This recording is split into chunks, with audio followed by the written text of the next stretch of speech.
오늘도 주를 사랑하여서 주의 교회를 사랑하여서 새벽을 깨우러 나오신 우리 대한가족들을 주님의 이름으로 환영합니다. 우리 유치부, 주일학교, 중고등부도 주님의 이름으로 환영합니다. 살아계신 하나님 참 감사합니다. 하루를 시작하는 첫 시간에, 이 새벽 시간에 예수님 본받아 기도하러 나올 수 있게 하시니 감사합니다.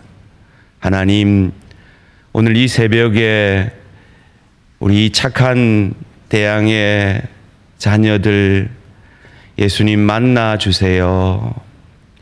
예수님 만나 주세요. 예수님 만나 주세요. 그래서 엄마 아빠와 함께한 이 새벽 시간이 세상 살아갈 때 신앙이 흔들리고 믿음이 약해질 때마다 기억나게 하셔서 그 세상의 유혹을 이기게 하시고 하나님 영광 위에 아름답게 쓰임받는 우리 대양의 자녀들 될 수 있도록 축복해 주세요. 하나님, 지금 우리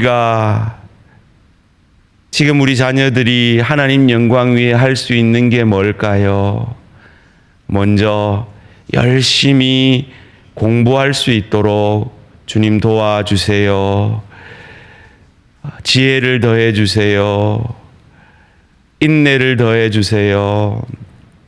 지금은 왜 공부하는지 이유를 잘 알지 못하지만 하나님의 영광 위에 지금 내게 주어진 숙제도 잘하고 예습 복습도 잘할 때 하나님께서 크고 귀하게 사용해 주실 것 믿고 잘 준비되어지는 우리 다음 세대들 되어질 수 있도록 축복해 주세요. 하나님, 이제 더 이상 공부할 수 없는 저희들이지만 하나님 영광 위에 우리의 직업 가운데 열심히 일해서 하나님 영광되는 저희들 되어지게 해 주시옵소서. 이 새벽에 그 하나님 영광 위에 새벽을 깨우는 당신의 귀한 자녀들 축복해 주시고 말씀으로 만나 주시고 우리의 기도를 들어 응답하여 주시옵소서. 감사드리며 예수님 이름으로 기도합니다. 아멘. 오늘 우리에게 주신 하나님 말씀, 신약성경 마가복음 1장 1절에서 9절까지 말씀입니다. 마가복음 1장 1절에서 9절까지 말씀, 현대인의 성경으로 한 절씩 교독하실 때 살아계신 하나님의 음성을 들으시기 바랍니다. 어제처럼 1절은 제가, 2절은 우리 어른들이, 3절은 우리 다음 세대들이 부모님과 함께 큰 목소리로 읽겠습니다. 하나님의 아들 예수 그리스도에 대한 기쁜 소식의 시작이다.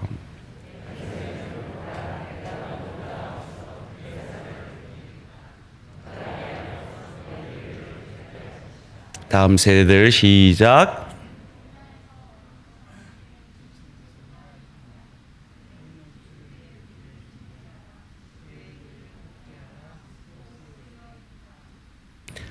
이 말씀대로 세례 요한이 광야에 나타나 죄를 용서받게 하려고 회개의 세례를 전파하였다.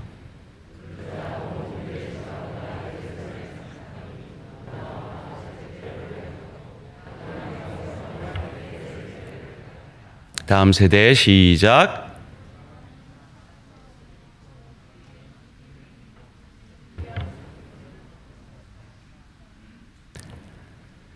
그리고 그는 이렇게 외쳤다. 내 뒤에 나보다 더 능력 있는 분이 오신다. 나는 몸을 굽혀 그분의 신발끈을 풀어드릴 자격도 없다.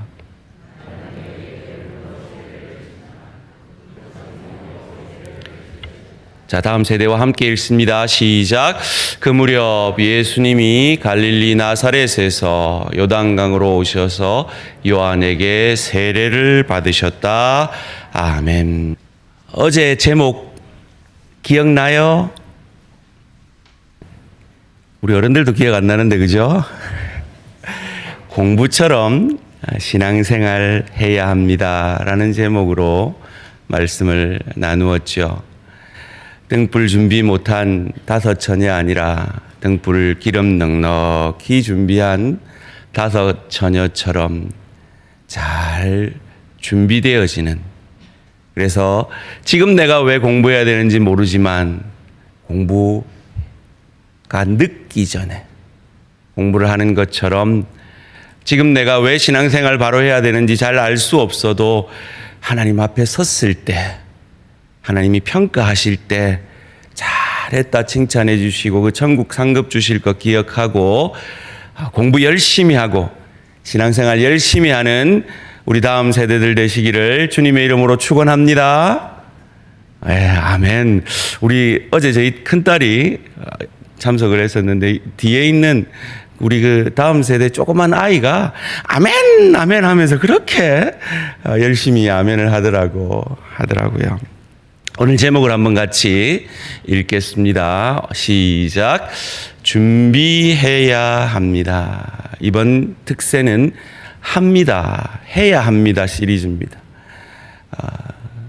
공부하듯 신앙생활해야 합니다. 오늘은 준비해야 합니다는 제목으로 말씀 나누기를 원합니다. 누구처럼요? 세례 요한처럼요.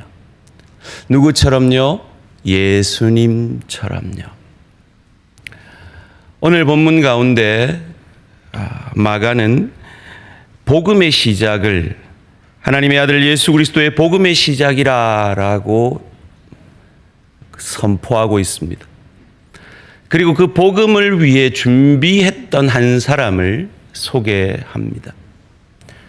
그는 그 시대에 참으로 부유한 가정에서 고위층의 자녀로 태어났습니다. 그것도 불임에 도저히 아이를 생산해낼 수 없는 오랜 슬픔 가운데, 여인의 수치 가운데 기다려서 어렵게 얻은, 말년에 어렵게 얻은 너무너무 귀한 아들이었습니다. 그런데 그 귀한 아들이 광야에 나가서 메뚜기와 벌꿀 먹고 살면서 낙타 털옷 입고서 외치고 있었습니다. 회개하라 천국이 가까웠느니라 라고요. 복음의 시작이라고 했는데 그가 선포한 복음이 무엇이었습니까? 독사의 자식들아 였습니다. 우리 친구들 이런 욕 안 하죠? 학교에서 다른 친구들이 욕한다고 해서 그 가정마다 키우는 그 짐승 얘기 안 하죠? 예? 그러면 안 돼요. 그런데 세례 요한이 그 욕을 하고 있는 거예요. 왜요?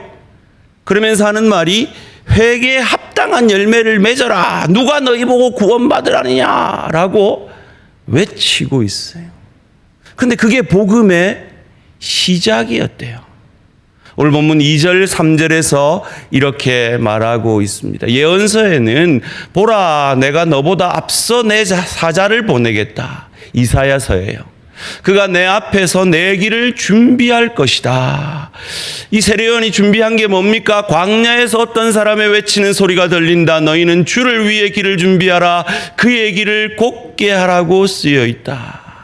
그가 그 주의 길을 준비할 때 뭐라고 4절 말씀에 말합니까? 4절 말씀에 이 말씀대로 세례 요한이 광야에 나타나 죄를 용서받게 하려고 회개 세례를 전파하였다. 회개하라. 죄를 용서받게 하려고. 자, 여기서 우리 친구들이 준비해야 될 첫 번째가 나와요. 그게 뭐냐? 세례 요한이 독사의 자식들아 회개해라. 회개에 합당한 열매를 맺어라. 하나님 나라가 가까웠다라고 선포할 때 어떤 준비를 우리에게 요구하고 있는 겁니까? 내가 죄인이구나.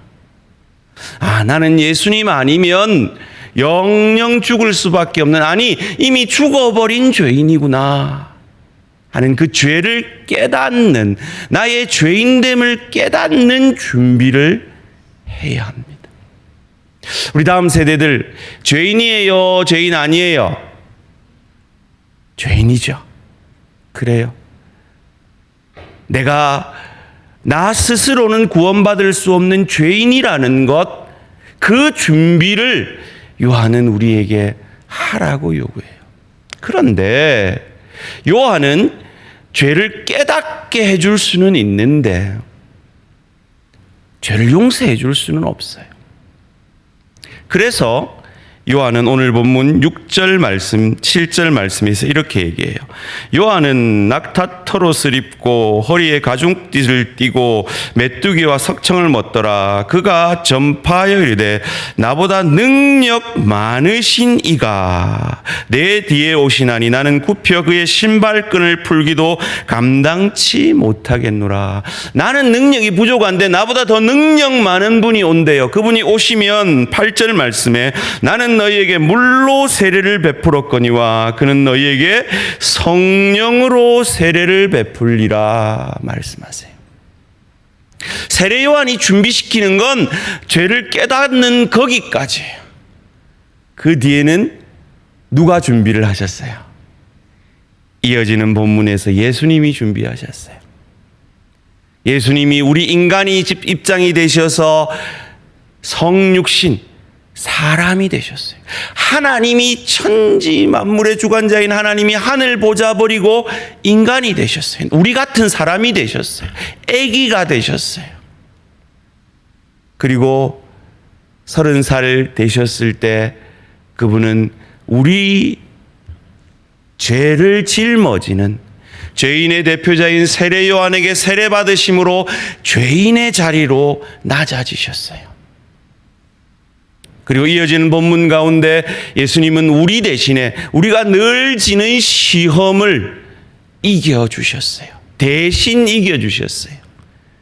그리고 십자가상에서 우리의 죄를 우리 대신 다 하나님의 그 심판, 죄에 대한 심판을 다 받으시고 죽어주셨어요. 그리고 사흘 만에 살아나심으로 그 예수를 믿는 우리에게 하나님의 자녀가 되는 천국 백성 되는 축복을 허락해 주셨어요. 이 예수님을 믿는 것이 여러분이 할 두 번째 준비예요. 죄를 깨달아야 돼요. 나는 죄인입니다. 예수님 없이는 못 살아요. 두 번째, 예수님만 믿으면 그 죄는 우리의 과거, 현재, 미래의 모든 죄는 사함받아요. 그걸 믿어야 돼요. 세례 요한은 그걸 믿었어요. 그래서 그는 하나님의 영광을 위해서 부자로 배 떵떵거리면서 자기 잘난 맛에 살 수 있던 그가 광야에 나아가서 하나님의 영광을 위해서 예수님의 복음이 더 잘 전파되기 하기 위해서 그 유대 백성들에게 자기들의 죄인됨을 깨닫게 하는 그런 삶을 살았어요. 이게 세 번째예요. 우리 친구들이 나는 죄인입니다. 예수님 없으면 안 돼요. 해서 예수님을 믿었어요. 그러면 신분적으로 하나님의 자녀가 돼요. 구원받았어요. 그리고 하나님의 영광을 위해 살아야 해요. 그러면 예수님을 닮아갈 거예요. 그럼 하나님 영광을 위해서 우리 친구들이 해야 할 게 뭘까요?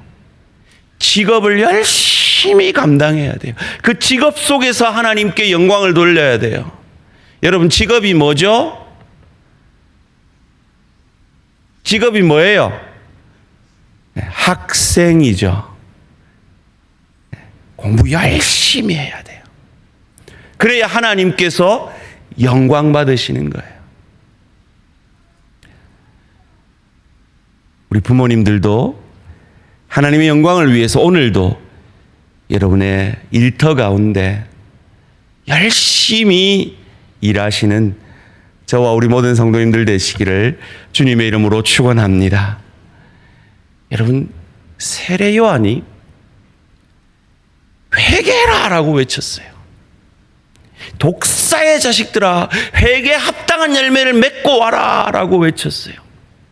그도 그럴 것이 그 시대의 세례는요, 유대인이 받는 것이 아니었어요. 그 시대 세례는 이방인들이 유대인에 편입될 때 받는 거였어요. 왜요? 유대인들은 이미 유대인으로 태어났다는 것 자체로 하나님의 백성 되었다라고 믿었기 때문이에요. 그런데 그들에게 세례를 주고 회개를 선포하는데도 어디서요? 광야에서요. 그런데 오늘 5절 말씀에 보니까 유대와 예루살렘에서 그 광야로 몰려왔다는 거예요. 저는 참 이 특세에 나오신 우리 성도님들, 우리 어린 생명들 보니까 너무너무 감동이 되는데, 저희가 작년에 목적 40일 할 때 마지막 날에 어느 한 분을 보고 되게 감동을 했던 기억이 있습니다. 누구였습니까? 울산에 사는 할렐루야 성가대 김동욱 집사님이 참석한 걸 보고 우리 온 성도가 저기서도 왔어? 라고 감동을 했던 기억이 있지 않습니까? 오늘도 멀리서 오신 분들도 보이는데요. 그런데 지금 세례 요한에게 찾아갔던 사람들은 그냥 잘 나가는 말 200마리, 300마리 있는 200마력, 300마력 있는 차 타고 온 게 아니고 걸어서 나귀 타고 말 타고 그 먼 광야로, 사막으로, 그 떼약볕 속에서 찾아갔다는 거예요. 그가 이런 능력을 발휘할 수 있었던 것, 하나님이 그를 택하신 이유도 있지만 그의 부모의 부모됨이 또한 있었지 않나 하는 생각을 합니다. 생각해 보십시오. 여러분, 요즘 한국 사회가 과거에 있었던 일에 대해서 폭로전을 통해서 참 아픔을 겪고 있습니다. 스포츠계의 학원 폭로가 계속 이어지고 있고, 그 이전에는 미투로 성추행 당한 여성들이 과거에 그 죄악들을 폭로했고, 그 중간에 참 너무 가슴 아픈 사건은 비투 사건이 있었죠. 옛날에 부모가 빚지고 야반도주한 연예인들, 일반인들은 알 수가 없지만 텔레비에 나오는 그 연예인들의 부모의 과거를 폭로해서 그 연예인들을 매장시켰던 사건 알고 있지 않습니까? 무슨 죄입니까? 부모가 잘못 살았는데 그 피땀 어린 노력을 해서 겨우 연예계 이름 좀 알리고 되고 얼굴 좀 알리게 됐는데 부모 때문에 망한 거죠. 오늘 세례 요한이 이렇게 감대하게 회개해라 독사의 자식들아, 회개에 합당한 열매를 맺으라고 외칠 수 있었던 건 그의 아비 사가랴가 바로 살았기 때문이에요. 요한복음 1장 6절에는 그가 선한 사람이라고 이야기를 하고 있습니다. 아이고, 네가 아버지 이래 살았잖아. 근데 네가 무슨 염치로 그런 선포를 해? 그랬다면 세례 요한은 이런 능력을 발휘할 수 없었겠죠. 어린 다음 세대에 부끄럽지 않는, 예수 믿고 하나님 영광 위에 더 잘 살며 여러분의 직업 안에서 정말 소금과 빛으로 하나님의 영광을 위해 살아드리는 저와 우리 모든 성도님들 되시기를 주님의 이름으로 축원합니다. 세례 요한은 고백합니다. 천국은 오는 것이다. 회개하라. 천국이 가까이 왔느니라. 가는 천국뿐만 아니라 이미 우리에게 임한 천국을 우리는 삶 가운데 보여내어야 합니다. 하나님 나라의 새 속성은 영토, 국민, 주권입니다. 주권, 하나님의 통치가 우리 가운데 임하는 것을, 부모님 가운데 임하는 것을 볼 때에 다음 세대는 그 길을 가게 될 것입니다.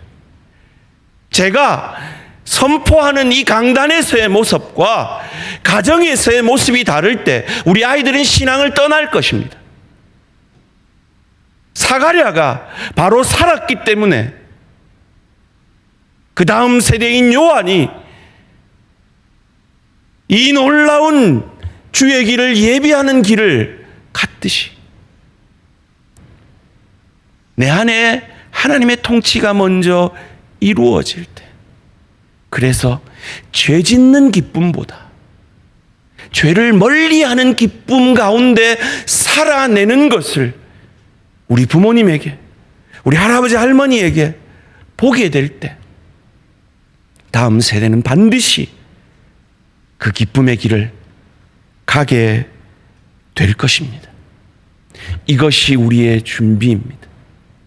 다음 세대를 위한 우리의 준비입니다. 준비해야 합니다. 더 잘 준비되어짐으로 다음 세대에게 복음의 능력이 무엇인지, 신앙의 영광이 무엇인지, 신앙이 얼마나 명예롭고 영광스러운 것인지를 보여내므로 이들에게 그 영광스러운 길을 나도 가고 싶다라는 고백을 이끌어낼 수 있는 저와 우리 모든 성도님들 되시기를 주님의 이름으로 축원합니다. 기도드리겠습니다. 살아계신 하나님, 감사합니다. 이제 새 학년을 올라가기 전에 우리 자녀들 기도로 나아가기 원합니다. 하나님, 이제 부모님이 이 자녀들을 위해 기도할 텐데 하나님께서 그 기도들을 응답하시고 이 새벽에 우리 모든 대한가족들이 다음 세대를 위해 이제 기도할 텐데 그 기도 응답하셔서 잘 준비되어지는 저희들 되게 하여 주시옵소서. 예수님 이름으로 기도합니다. 아멘. 이 시간 부모님들 자녀들의 머리에 손을 얹으십시오. 그리고 우리 함께하지 못한 부모님들, 할아버지 할머니들, 그 자녀, 그 손자 손녀들의 얼굴을 떠올리시면서 그 아이에게 안수하듯이 손을 뻗어 함께 기도하겠습니다. 민승이 말씀 띄워주시고요. 어제 했던 것처럼 이 갈로 안에 여러분의 자녀의 이름을 부르면서 간절한 마음으로 함께 기도합니다. 시작. 여호와는 주위에게 복을 주시고 주의를 지키시기를 원하며 여호와는 그의 얼굴을 주위에게 비추사 은혜 베푸시기를 원하며 여호와는 그 얼굴을 주위에게로 향하여 드사 평강 주시기를 원하노라. 아멘. 둘째 없는 분은 첫째를 위해 계속 기도하십시오. 시작. 여호와는 주은이에게 복을 주시고 주은이를 지키시기를 원하며 여호와는 그의 얼굴을 주은이에게로 비추사 은혜 베푸시기를 원하며 여호와는 그 얼굴을 주은이에게로 향하여 드사 평강 주시기를 원하노라. 셋째, 시작. 여호와는 형신이에게 복을 주시고 형신이를 지키시기를 원하며 여호와는 그의 얼굴을 형신이에게 비추사 은혜 베푸시기를 원하며 여호와는 그 얼굴을 형신에게 향하여 드사 평강 주시기를 원하노라. 아멘. 이 새벽 시간에 여러분 자녀들뿐만 아니라 다음 세대 떠오르는 아이들의 이름을 불러가면서 그 다음 세대를 위해 기도해 주시기를 바랍니다. 자유롭게 기도하시겠습니다.